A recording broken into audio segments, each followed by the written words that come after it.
del mundo cristiano todos esperamos a Jesús, la única cosa que divide es a qué Jesús esperan. Algunos están esperando a un Jesús que va a robar a su pueblo y otros a un Jesús que viene en gloria y majestad. Algunos piensan que la venida de Jesús tiene dos fases. Primero rapta y luego viene en gloria. ¿Eso es verdad? ¿Qué dice la Biblia sobre ese tema? Lo vamos a estudiar a la luz del santuario.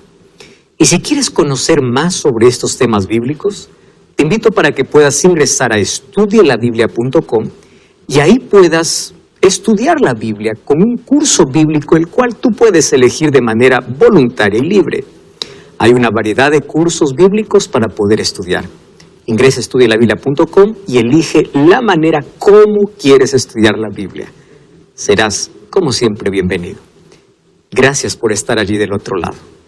Queremos hoy reavivar aquella llama de esperanza que Jesús nos dejó a través de su promesa. Mas también queremos saber la verdad de cómo Jesús volverá. Lo que voy a exponer hoy es la palabra del Señor.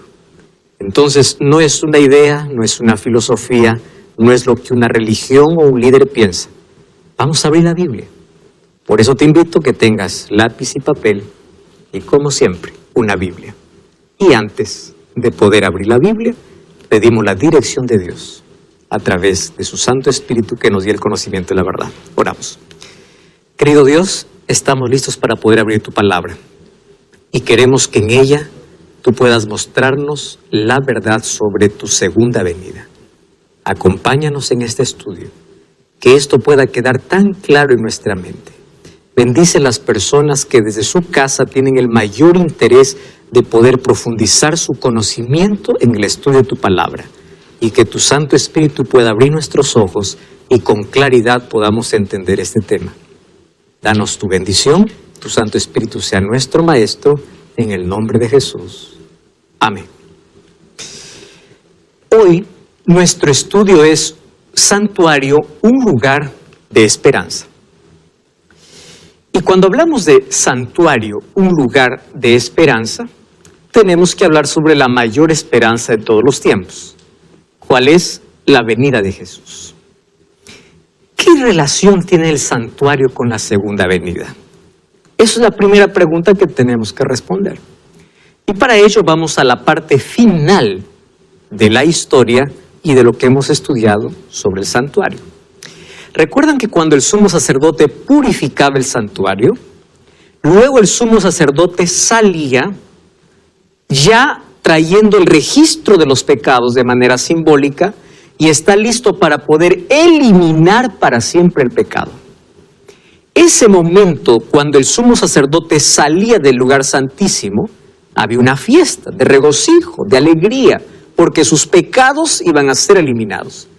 Ese es el momento que representa la salida de Jesús del lugar santísimo, pero ahora Jesús sale para terminar para siempre con el pecado. Entonces, cuando Jesús sale del lugar santísimo, del lugar de intercesión y de juicio, es allí donde Él vuelve para la tierra. Por eso es que la segunda venida está muy conectada al santuario. Ahora, cuando nosotros vamos a la promesa que Jesús hizo en Juan capítulo 14, versículo 1 al 3, una promesa muy conocida. Cuando Jesús promete a los discípulos: no se turbe vuestro corazón, creéis en Dios, creed también en mí. En la casa de mi Padre hay muchas moradas. Si así no fuera, yo os lo hubiera dicho, voy a preparar lugar. Y si me fuere y os prepararé lugar, vendré otra vez. Basados en esta promesa, miles de personas han dado incluso su propia vida por causa de su fe. ¿Por qué razón? Porque todos creían en la venida de Jesús. O todos continuamos creyendo en la venida de Jesús. Mas estoy hablando de aquellos que dieron su vida creyendo en la venida de Jesús. El apóstol Pablo creía que Jesús vendría en sus días. Juan, cuando vio a Jesús en una visión, pensó que Cristo ya vendría. Sin embargo, desde la promesa de la segunda venida hasta hoy, han pasado por lo menos 2000 años. Hay 6000 años de historia en este mundo, aproximadamente. 2000 años. Y en estos 2000 años de historia han pasado tantas cosas. Hubo persecución a los cristianos. Se intentó perseguir a la Biblia, encadenar a la Biblia fue quemada. En fin, tantas cosas acontecieron que la Biblia ya ha mencionado. Ahora, aquí viene lo más importante de esta promesa. Dentro del mundo cristiano, cuando hablo del mundo cristiano estoy hablando de todos los que creen en Cristo.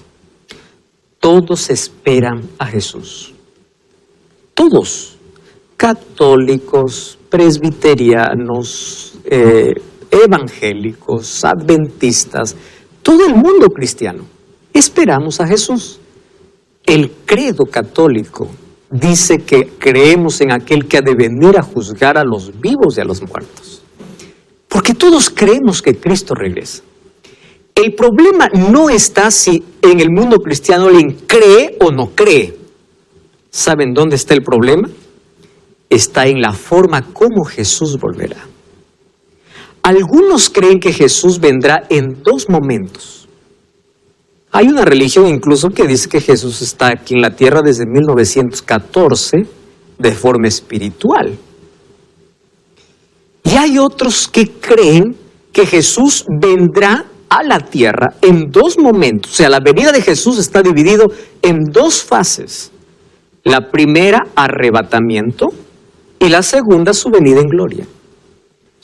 Y yo estuve investigando tanto sobre este asunto porque en la Biblia no encuentro fundamento para ello. Y hoy vamos a analizar que toda esta creencia, y yo te voy a decir esto con mucho respeto y cariño porque sé que hay muchas personas que creen en el arrebatamiento, mas hoy yo quiero colocar las bases del arrebatamiento y comparar si eso está en la Biblia. Por eso quiero que te quedes allí y compares con tu Biblia. Entonces yo he intentado buscar allí todos los argumentos para conocer de dónde salió la idea que Jesús viene a robar. Y hay dos textos con el cual se sustentan allí, pero esos no son suficientes para probar que Jesús viene a arrebatar a su pueblo. Más, ¿por qué no son suficientes? Porque la Biblia es clara en decir que la venida de Jesús no será en dos fases, será una sola vez. O sea, Jesús no vendrá en dos momentos. Y para eso, una vez más, tendremos que entrar al santuario. Vamos primero a colocar un texto que Jesús mismo mencionó. Juan capítulo 5, versículo 39. Dice así, Juan 5, 39. Escudriñad las Escrituras porque a vosotros os parece que en ellas tenéis la vida eterna y ellas son las que dan testimonio de mí. Jesús está hablando con los fariseos y dice, miren, ustedes me rechazan a mí, sin embargo escudriñan las Escrituras y no se dan cuenta que las Escrituras hablan de mí. Ahora yo les hago una pregunta. ¿De qué Escrituras estaba hablando Jesús? Del Antiguo Testamento. Porque el Nuevo Testamento ni siquiera se escribía. Y Jesús está diciendo, miren, las Escrituras, o sea, el Antiguo Testamento, habla de ¿quién? De mí. Y ahora que estoy con ustedes, ¿por qué no me aceptan?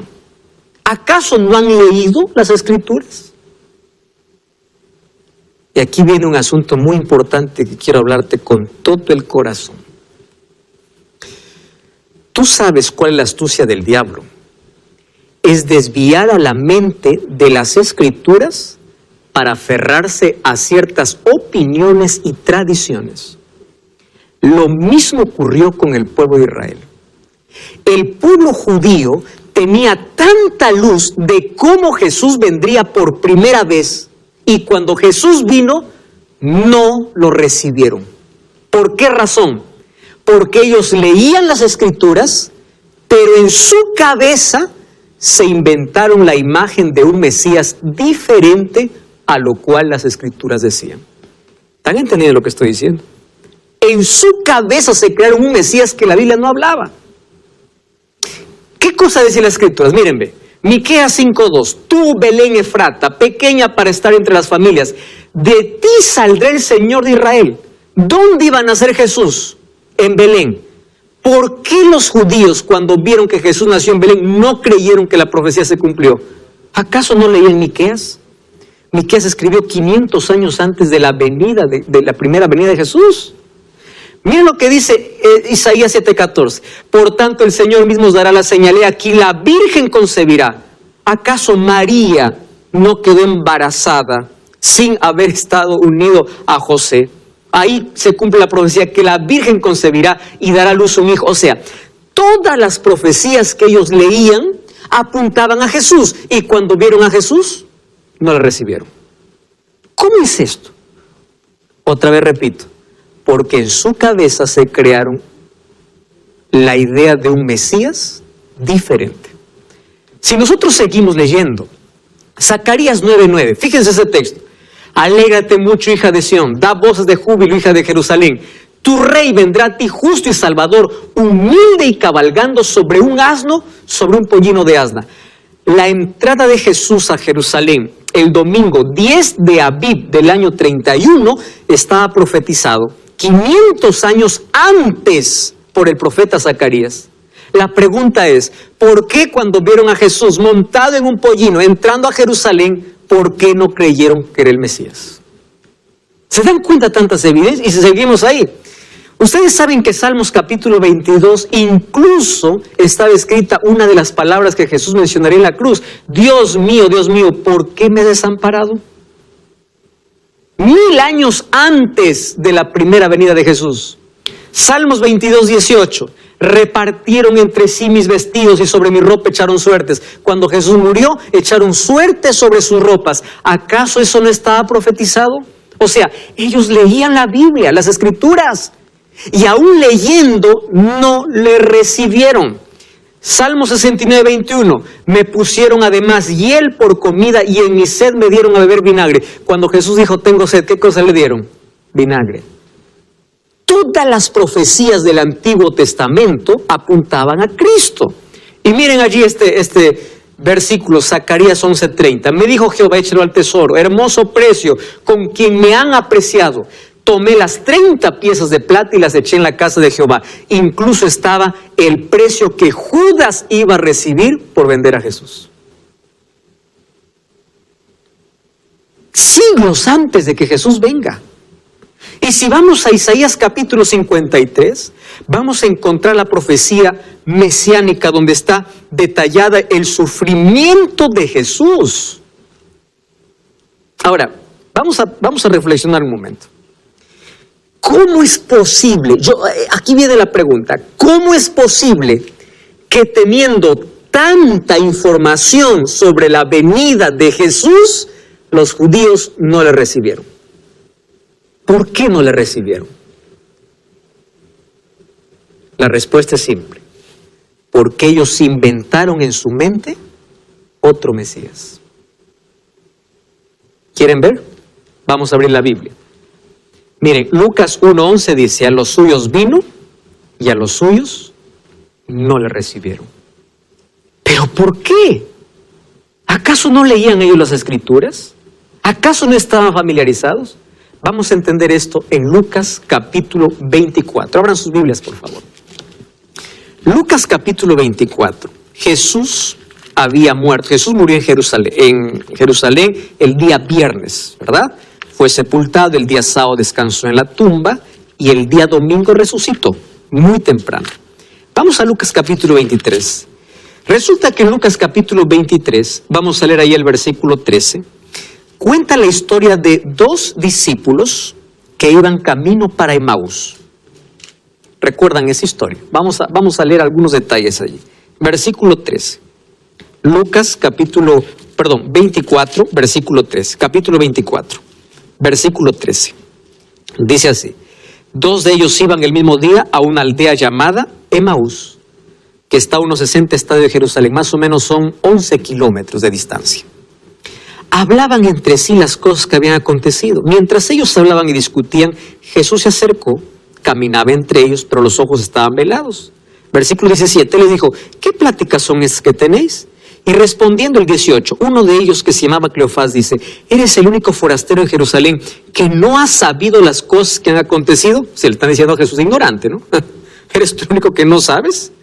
Y Jesús les preguntó, ¿qué cosas? De Jesús Nazareno. Fue varón profeta, poderoso en palabra delante de Dios y todo el pueblo. Lo entregaron los principales, etcétera, etcétera, etcétera.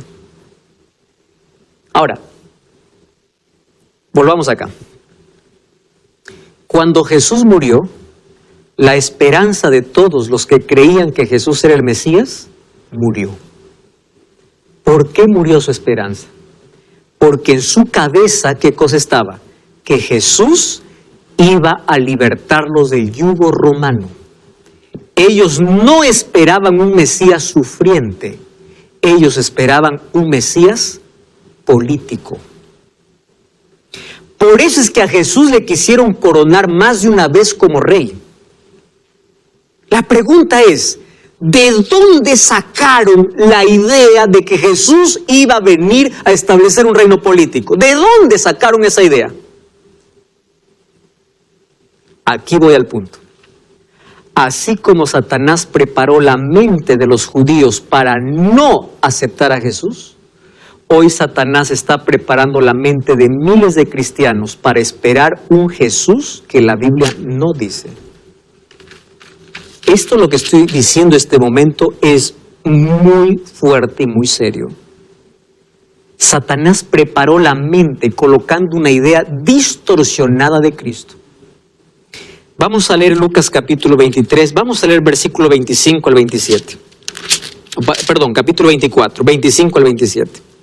Dice así, Jesús les dijo, insensatos y tardos de corazón para creer todo lo que los profetas han dicho. ¿Qué cosa le explica Jesús? ¿No era necesario que Cristo padeciera estas cosas y que entrara en su gloria?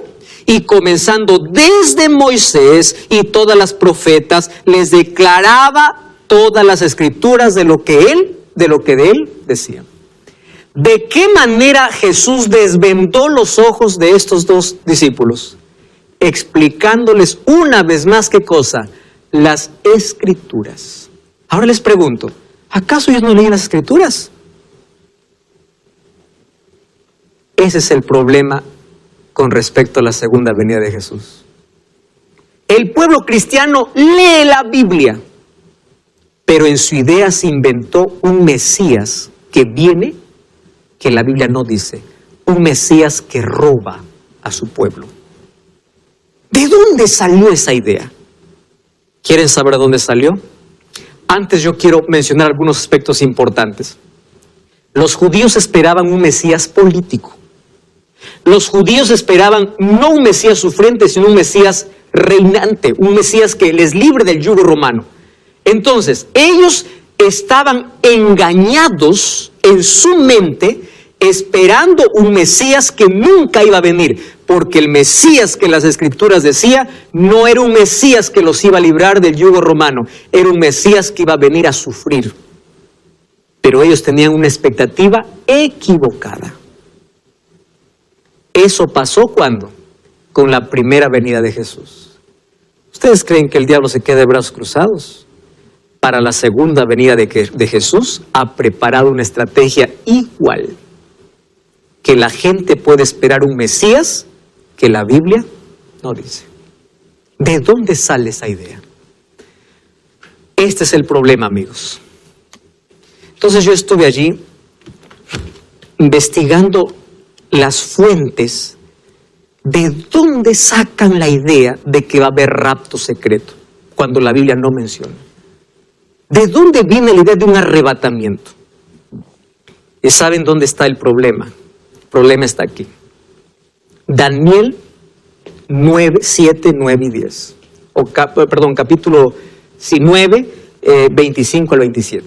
La profecía de las 70 semanas. ¿Recuerdan que hemos estudiado aquí varias veces las 70 semanas?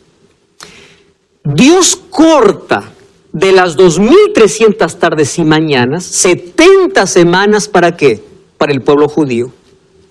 En las 2300 tardes y mañanas, que es la profecía más larga basada en Daniel 8:14, está el sacrificio de Jesús y el ministerio de Jesús.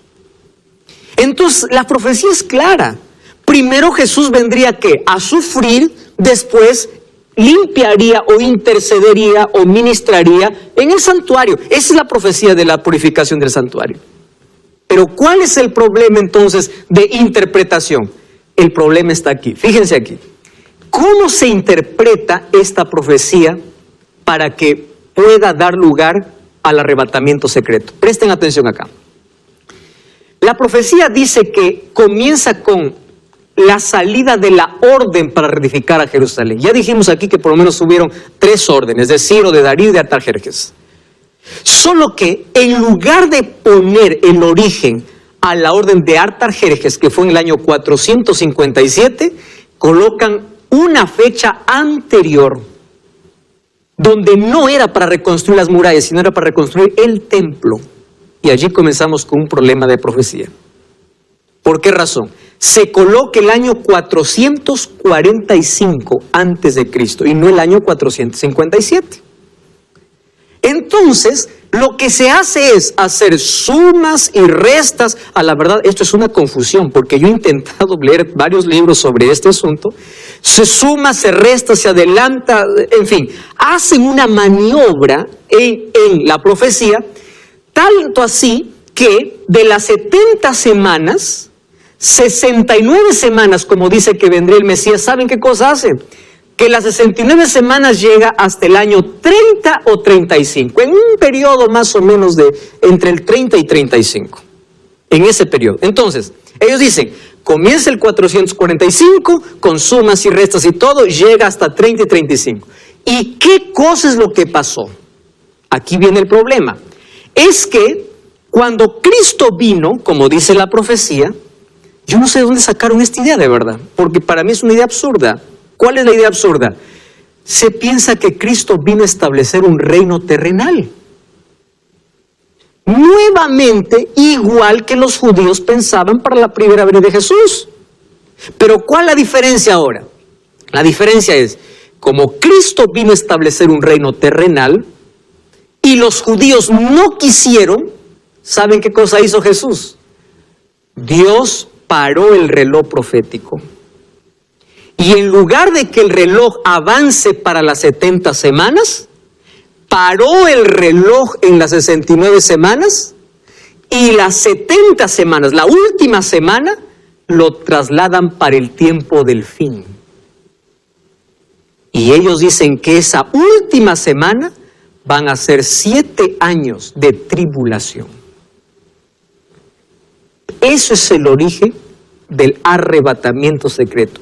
Una interpretación de qué?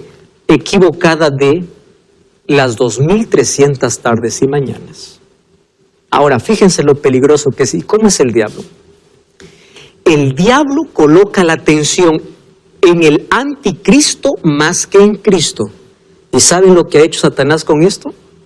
Derribar el ministerio de Cristo. Ustedes saben que la última semana para completar las 70, ¿de qué se trataba? Del ministerio de Cristo. Recuerden que a la mitad de semana se sabe el sacrificio que representaba la muerte de Jesús. Pero esa última semana lo quitan del calendario profético y lo colocan ¿para dónde? Para el tiempo del fin. Allí está el mayor problema.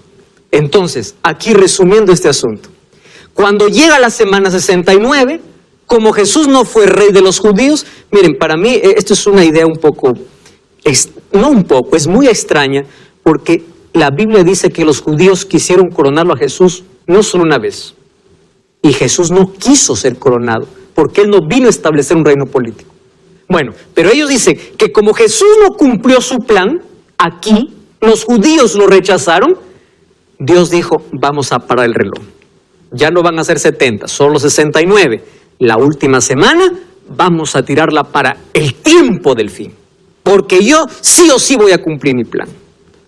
Entonces la pregunta es, ¿cómo esto cuadra en la Biblia? ¿Tú sabías que esta es la base para el rapto secreto?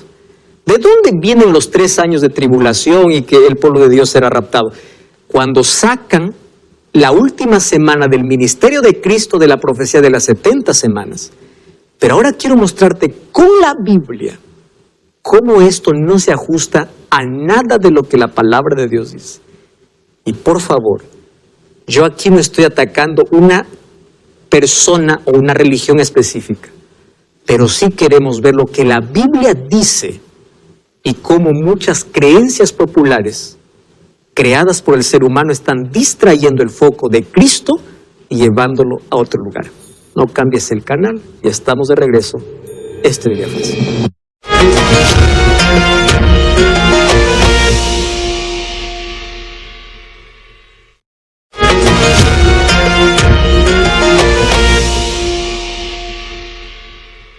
Aquí estamos regresando en Biblia Fácil. Hoy estamos hablando sobre la promesa de Jesús sobre su segunda venida. Estuvimos hablando ya de que muchas personas colocan la última semana mencionada por Daniel capítulo 9, hablando del ministerio de Cristo, para el tiempo del fin. Como si cuando Jesús vino a esta tierra, como no cumplió su propósito de ser rey político, entonces el reloj de Dios se paró. Miren, para mí esto es muy ilógico. O sea, ni siquiera da como para poder de manera racional entender este asunto. ¿Cómo es que Dios dice, bueno, yo no cumplí mi plan, para el reloj y lo vamos a colocar para el final? ¿De dónde sale esa idea? Pero ahora les voy a explicar por lo menos 3 argumentos para que se sustente esa idea. Entonces, en ese momento, cuando Jesús vino, se cumplieron las 69 semanas, y como no se pudo cumplir la última semana, porque fue colocado para el tiempo del fin, esta filosofía dice, esta creencia dice que se abrió un paréntesis. Y en ese paréntesis comienza un reino espiritual. En otras palabras, cuando el reloj de Dios se detiene, abre un paréntesis. Y en ese paréntesis comienza un reino espiritual. Ese reino espiritual se llama dispensación de la iglesia. De allí viene la creencia del dispensacionalismo. ¿Qué cosa es dispensación de la iglesia? Quiere decir que como Dios no cumplió su propósito con el pueblo judío, Dios abre un paréntesis y dice, ahora me voy con los gentiles, como para querer sacarles celos a los judíos, a ver si así se arrepienten. Voy ahora con los gentiles. Eso es lo que se piensa, ¿no? Entonces, Dios suspende su plan para con Israel. ¿Y a dónde se va? Para los gentiles. ¿De dónde sale toda esa idea? Hay por lo menos 3 argumentos. ¿Cuál es el primer argumento? El primer argumento es el siguiente. Es que lo que Dios elige no puede rechazar. Entonces, como Dios eligió a Israel, Dios tendrá que salvar a Israel sí o sí. Y allí viene el segundo argumento. Una vez salvo, para siempre salvo. Ahora voy a explicar lo peligroso que es esto. ¿Y cuál es el tercer argumento? Dios tiene que cumplir su plan. Entonces, como no cumplió su plan allá de ser un rey político cuando vino, Él va a cumplir su plan. No lo pudo allí, lo cumplirá en el tiempo del fin. ¿Qué Mesías es ese? ¿Dónde está ese Mesías? Yo no lo encuentro en la Biblia. Ese Jesús yo no lo encuentro en la Biblia. ¿De dónde se creó todo eso? Se armó todo eso en base a una interpretación. Y ahora voy a responder esos 3 argumentos. Lo que Dios elige no puede desechar. No es así. Pregunto, ¿Dios eligió a Saúl, sí o no? Sí lo eligió. ¿Fue desechado? Sí fue desechado. Una vez salvo, por siempre salvo. ¿Qué cosa es eso? Dios me eligió para salvarme y aunque haga lo que haga, Dios me va a salvar. Así no es. Porque ellos respetan mi libre albedrío. Y número 3, Dios siempre cumple su plan. En el Antiguo Testamento encuentro varias promesas de Dios condicionales que se cumplirían si la otra parte cumplía su parte. Entonces, esos 3 argumentos para armar esta creencia del arrebatamiento no está en la Biblia. Pero ellos, ¿qué cosa dicen? Entonces, como Dios no cumplió su plan con el pueblo judío, abre un paréntesis. Ahora es la era de los gentiles. Para ellos no existe un Israel espiritual. ¿Quién es un Israel espiritual? Aquel que por la fe también pertenece, ¿verdad?, a ser descendiente de Abraham. No, para ellos existe. Pueblo judío es uno y gentiles es otro. O sea, la división continúa. Dios abre un paréntesis y ese paréntesis se va a cerrar. ¿Cuándo se va a cerrar? Cuando venga el rapto. Ah, qué interesante aquí. ¿Y saben qué cosa es lo que me llena de tristeza? Dicen que el libro de Apocalipsis no es un libro para la iglesia. Por eso es que muchos no abren Apocalipsis. Dicen que Apocalipsis apenas es para la iglesia del capítulo 1 al capítulo 4. Y cuando Dios le dice a Juan, sube para acá, ese es el rapto. Dice que Dios le dice a la iglesia, ven para acá. Y a partir del capítulo 4 en adelante, todo es para el pueblo judío. Qué triste, ¿verdad? Porque las mayores promesas de Dios para el tiempo del fin, ¿dónde están? En Apocalipsis. Y aquí está el conflicto entre el bien y el mal. Y aquí está revelado el anticristo. Pero ellos se armaron otra idea totalmente para despreciar un libro y decir, esto es para ellos. Nosotros, nada que ver. Miren la astucia de Satanás. Entonces, ¿cuál es el pensamiento? Dios tiene dos pueblos separados. Uno que es el Israel literal y el otro que son los gentiles. Los gentiles es la iglesia, pero el Israel literal sigue siendo el pueblo que Dios va a salvar. ¡Qué idea!, ¿verdad? O sea, Dios tiene en esta tierra dos pueblos. Y como tiene dos pueblos, Dios tiene dos planes. Un plan para la iglesia y un plan para el pueblo judío. ¿Acaso la Biblia no dice que en Cristo todos somos uno y no hay judío, ni griego, ni gentil, ni judío? Todos somos uno en Cristo. ¿Se dan cuenta cómo cuando uno quiere colocar una idea tiene que romper tantas otras creencias? O sea, en otras palabras, Dios es un polígamo espiritual. Porque Dios tiene una esposa literal y una esposa espiritual. Y es por eso que hay algunos que me dicen, pastor, es que una es la novia, otra la esposa. A ver, espera, ¿cómo es eso? O sea que Dios tiene dos iglesias, dos mujeres. Sí, porque un pueblo es el Israel literal y el otro es la iglesia, no es el Israel, los gentiles que aceptan a Cristo. O sea, dos pueblos y dos planes. No existen dos planes en la Biblia. Existe un solo plan de salvación. ¿Qué cosa es lo que dice la doctrina del arrebatamiento? Que un día Dios va a restaurar a Israel, pero Israel va a quedarse en la tierra. ¿Y saben quiénes van a ir al cielo? La iglesia, los gentiles. Como tiene dos planes, cuando Dios restaure a los judíos, ellos se van a quedar en la tierra. Otra cosa, como existe una iglesia literal y una iglesia espiritual, una tiene más beneficio que la otra. ¿Cuándo va a terminar ese paréntesis? Esta es otra cosa que no cuadra con nada de la Biblia. Dice que ese paréntesis se cierra con el rapto secreto. ¡Wow! Porque es allí donde ellos colocan la gran tribulación. La tribulación que habla Apocalipsis no es esa tribulación que está en la doctrina del rapto secreto. Muy bien. Y ahora, aquí viene lo importante. Miren, esto es realmente triste. Yo estudiando este asunto me he puesto muy triste, porque ¿de dónde inventaron este Jesús? José. Pastor, sobre lo que hablaba sobre el rapto, pastor, y hoy entre las personas salieron películas sobre el rapto, diferentes tipos de películas, que hay algunos, digamos, están yendo en un auto y de por sí desaparecen las personas. Y algunos así, una 9 viene y los lleva y a uno creo que lo confunde y las personas ya no saben, o sea, es que José, hoy el mundo ve más películas a que lee la Biblia. Y la gente más cree lo que una película le dice que lo que la Biblia le dice. La gente está lejos de la palabra de Dios. Y la gente está a lo que mira. Hollywood, todas las películas que crea, lo crea con un propósito. ¿Tú has visto que la mayoría de películas tiene inmortalidad del alma? Que el muerto sale el alma y va a algún lugar.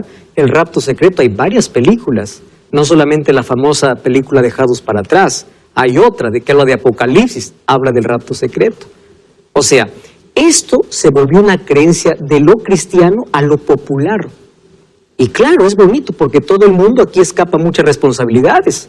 Dios me va a raptar, me va a sacar de la gran tribulación, el resto que se vean los judíos. Pero déjame explicarte, mira las bases del arrebatamiento secreto. Dice así, que cuando el reloj de Dios nuevamente comienza a funcionar, la última semana, recuerden, ¿de dónde lo sacaron? de las 70 semanas, solamente 69 se cumplieron, la última lo llevaron para el tiempo del fin. Y esa última semana, ¿cuándo comienza? ¿Qué va a suceder al final? Al comienzo de los 7 años se levantará un hombre carismático en Europa. Se restaurará el Imperio Romano y este hombre carismático va a gobernar. Interesante, ¿eh? Vamos, ¿qué más dice? Los primeros 3 años y medio, este hombre carismático va a favorecer a los judíos. Va a ayudarles a reconstruir su templo, se va a restablecer el sistema de sacrificios. Imagínense, nuevamente a reconstruir el sistema de sacrificios. Ustedes saben que hay muchos judíos que están esperando esto. Y muchos evangélicos, no evangélicos, muchas religiones están alimentando esa idea. Entonces, ¿qué cosa? Este hombre carismático, ¿qué cosa es lo que va a hacer? Este hombre carismático va a reconstruir el templo, va nuevamente a colocar el sistema de sacrificios, pero eso solamente va a ser por 3 años y medio. Porque cuando lleguen los 3 años y medio, ¿saben qué va a suceder? Ese hombre bueno va a revelar su verdadera cara. Y resulta que no es un hombre bueno. ¿Saben quién es? Oh, es el anticristo. A los 3 años y medio se revela como el anticristo. Y cuando se revela como el anticristo, comienza a perseguir ¿a quién? A los judíos. Entonces comienza una guerra con los judíos.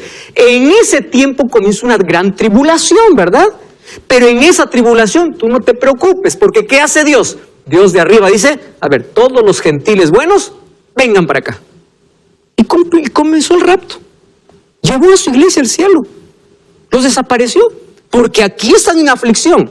Pero su iglesia no tiene que pasar por aflicción. Entonces, ¿qué cosa hace? Los roba. Qué interesante cuando la Biblia habla mucho de aflicción y de tribulación. Especialmente el Nuevo Testamento. El apóstol Juan en Apocalipsis 1:9 dice, yo soy vuestro hermano en la tribulación. Pero ellos dicen, no, Dios va a robar a su iglesia. ¿Por qué? Porque aquí se arma un conflicto tremendo. ¿Entre quiénes? Entre este hombre carismático unido con otras naciones contra los judíos. ¿Y qué sucede allí? En ese tiempo de angustia, cuando los judíos están angustiados, miren, a partir de allí toman todo Apocalipsis literal. Y ese es un grave problema porque Apocalipsis es un libro profético. Y al ser un libro profético es un libro simbólico. Y hay que ver qué es literal y qué es simbólico. ¿Saben qué cosa piensan? Que cuando Dios raptó a su iglesia, aquí hay una confusión, hay guerra, hay un conflicto, hay una tribulación. Se convierten 144,000 judíos. Entonces los 144,000 sellados de Apocalipsis no son gentiles. ¿Qué cosas son? Judíos. ¿Cómo empiezan a armar una doctrina agarrando todo lo que puedan para que cuadre en un sistema que la Biblia no mencionó? Ahora, ¿qué sucede después? Allí en ese tiempo se levanta, dice, resucita Moisés y Elías. Ellos son los 2 testigos. Cuando la Biblia, cuando habla de 2 testigos, no está hablando de ellos. Está hablando de manera simbólica. Y ellos van a predicar. Y un momento, todas las naciones de la tierra se reúnen, ¿dónde? En el valle de Megido, que es el Armagedón. Miren, todo se toma literal.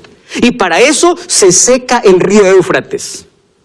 Esto la verdad, me llena de tanta indignación. O sea, dice que todos los ejércitos de la tierra se van a reunir en el Valle de Megido. El Valle de Megido va a alcanzar para todos los ejércitos. Y tiene que secarse el río. Cuando Apocalipsis dice que se seca el río es de manera simbólica, no literal. ¿Y por qué tiene necesidad de secarse el río? ¿Acaso no hay aviones para que traspasen?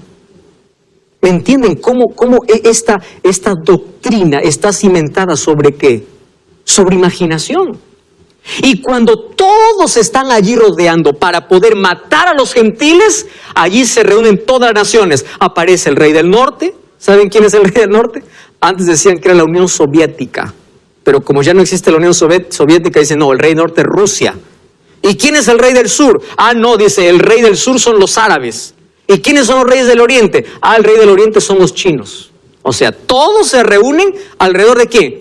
De los judíos, para poder desaparecer. Y allí Cristo viene con poder y gloria para matar a los malos.